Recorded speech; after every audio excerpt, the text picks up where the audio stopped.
against the cold, occasionally exchanging a word or two, and absorbed in their own thoughts. Yura was thinking about the date of his competition and that he must work harder at his paper. Then his mind, distracted by the festive, end-of-the-year bustle in the streets, jumped to other thoughts. He had promised Gordon an article on blok for the mimeographed student paper that he edited. Young people in both capitals were mad about blok, Yura and Gordon particularly. But not even these thoughts held his mind for long. He and Tanya rode on, their chins tucked into their collars, rubbing their frozen ears, and each of them thinking of something else. But on one point their thoughts converged. The recent scene at Anna Ivanovna's bedside had transformed them. It was as though their eyes had opened, and they appeared to each other in a new light. Tanya, his old friend, who had always been taken for granted and had never needed explaining, had turned out to be the most inaccessible and complicated being he could imagine. She had become a woman. By a stretch of imagination he could visualize himself as an emperor, a hero, a prophet, a conqueror, but not as a woman.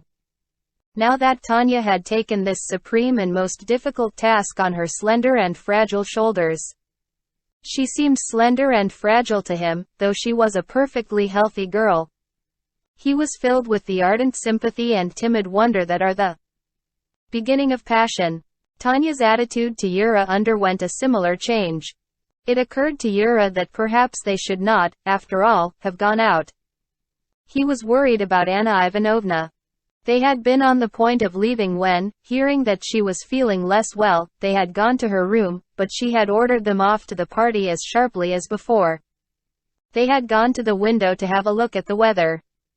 As they came out, the net curtains had clung to Tanya's new dress, trailing after her like a wedding veil.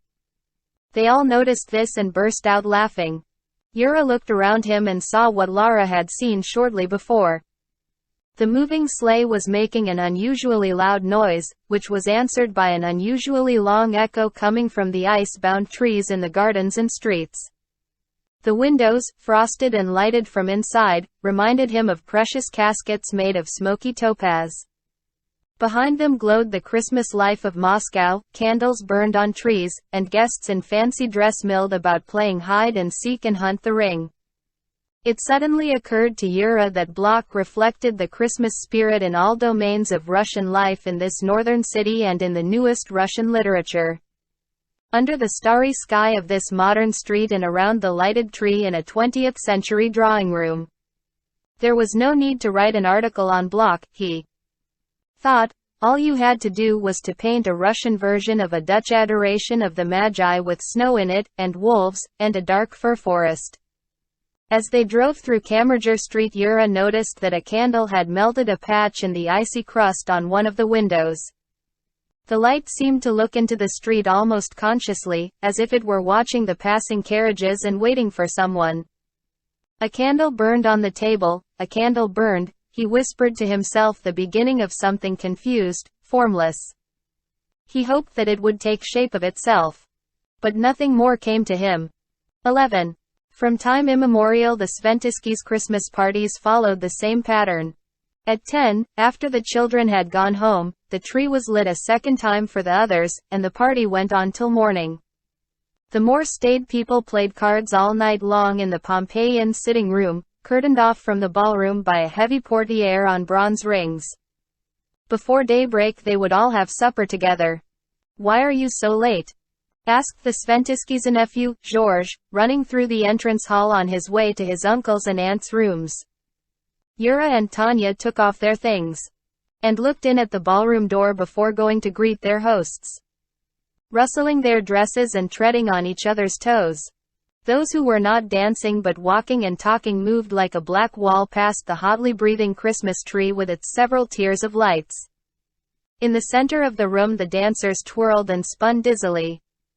They were paired off or formed into chains by a young law school student, Koka Kornikov, son of an assistant public prosecutor who was leading the cotillion. Grand Ronde. He bellowed at the top of his voice across the room, or chain chinoise. And they all followed his orders. Une valse. S'il vous plaît. He shouted to the pianist as he led his partner at the head of the first round. whirling away with her and gradually slowing down in ever smaller and smaller circles until they were barely marking time in what was still the dying echo of a waltz. Everyone clapped, and ices and cool drinks were carried around the noisy, milling, shuffling crowd. Flushed boys and girls never stopped shouting and laughing as they greedily drank cold cranberry juice and lemonade, and the moment they put down their glasses on the trays the noise was 10 times louder, as if they had gulped down some exhilarating mixture. Without stopping in the ballroom, Tanya and Yura went through to their hosts' rooms in the back. 12. The living rooms of the Sventiskis were cluttered up with furniture that had been moved out of the ballroom and the drawing room. Here was the Sventiskis' magic kitchen, their Christmas workshop. The place smelled of paint and glue, and there were piles of colored wrappings and boxes of cotillion favors and spare candles. The Sventiskis were writing names on cards for presents and for seats at the supper table and numbers on tickets for a lottery. They were helped by Georges, but he kept losing count and they grumbled at him irritably. They were overjoyed at Tanya's and Yura's coming. They had known them as children and unceremoniously set them to work. Feliciata Semyonova cannot understand that this should have been done in advance, not right in the middle of the party when the guests are here. Look what you've done now, Georges. The empty bonbonnières go on the sofa and the ones with sugared almonds on the table. Now you've mixed up everything. I am so glad Annette is better. Pierre and I were so worried. Except that she's worse, not better, darling, worse, do you understand? You always get things devant derrière. Yura and Tanya spent half the evening backstage with Georges and the old couple. 13. All this time Lara was in the ballroom. She was not in evening dress and did not know anyone there, but she stayed on, either waltzing with Koka Kornikov like a sleepwalker or wandering aimlessly around the room. Once or twice she stopped and stood hesitating outside the sitting room, in the hope that Komarovsky, who sat facing the doorway, might see her. But he did not take his eyes from his cards, which he held in his left hand and which shielded his face, and he either really did not notice her or pretended not to. She was choking with mortification. A girl whom she did not know went in from the ballroom. Komarovsky looked at her in the way Lara remembered so well. The girl was flattered and flushed and smiled with pleasure. Lara crimsoned with shame and nearly screamed. A new victim, she thought. Lara saw, as in a mirror, herself and the whole story of her liaison. She did not give up her plan to speak to him but decided to do it later, at a more convenient moment. Forcing herself to be calm, she went back to the ballroom. Komarovsky was playing with 3 other men. The one on his left was Kornikov, the father of the elegant young man with whom Lara was dancing again, so she understood from the few words she exchanged with him. And the young man's mother was the tall dark woman in black with fiercely burning eyes and an unpleasantly snake-like neck who went back and forth between the ballroom and the sitting room, watching her son dancing and her husband playing cards. And finally Lara learned that the girl who had aroused such complicated feelings in her was the young man's sister and that her suspicions had been groundless. She had not paid attention to Koka's surname when he had first introduced himself, but he repeated it as he swept her in the last gliding movement of the waltz to a chair and bowed himself off. Kornikov. Kornikov. It reminded her of something. Of something unpleasant. Then it came back to her. Kornikov was the assistant public prosecutor at the Moscow Central Court who had made a fanatical speech at the trial of the group of railwaymen which had included Tyverzin. At Lara's wish, Kologrivev had gone to plead with him, but without success. So that's it. Ellipsis dot. Well. Interesting. Kornikov. Kornikov. 14. It was almost 2 in the morning. Yura's ears were ringing. There had been an interval with tea and petits fours and now the dancing had begun again. No one bothered any more to replace the candles on the tree as they burned down. Yura stood uneasily in the middle of the ballroom, watching Tanya dancing with a stranger. She swept up to him, flounced her short satin train like a fish waving its fin and vanished in the crowd. She was very excited. During the interval, She had refused tea and had slaked her thirst with innumerable tangerines, peeling them and wiping her fingers and the corners of her mouth on a handkerchief the size of a fruit blossom. Laughing and talking incessantly, she kept taking the handkerchief out and unthinkingly putting it back inside her sash or her sleeve.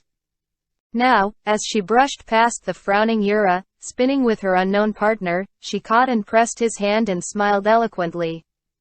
The handkerchief she had been holding stayed in his hand. He pressed it to his lips and closed his eyes. The handkerchief smelled equally enchantingly of tangerines and of Tanya's hand.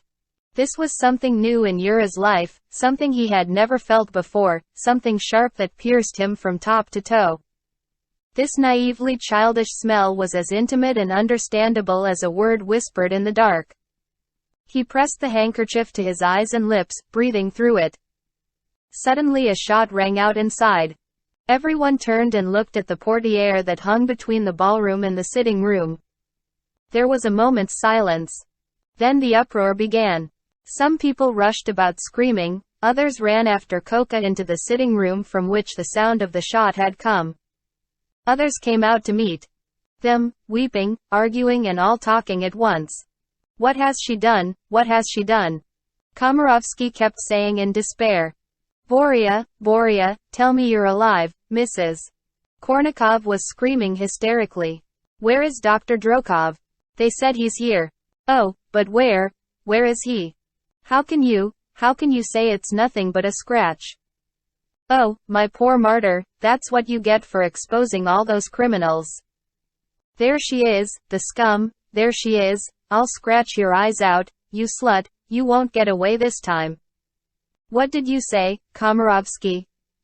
She shot at you?" "No, I can't bear it, this is a tragic moment, Komarovsky, I haven't time to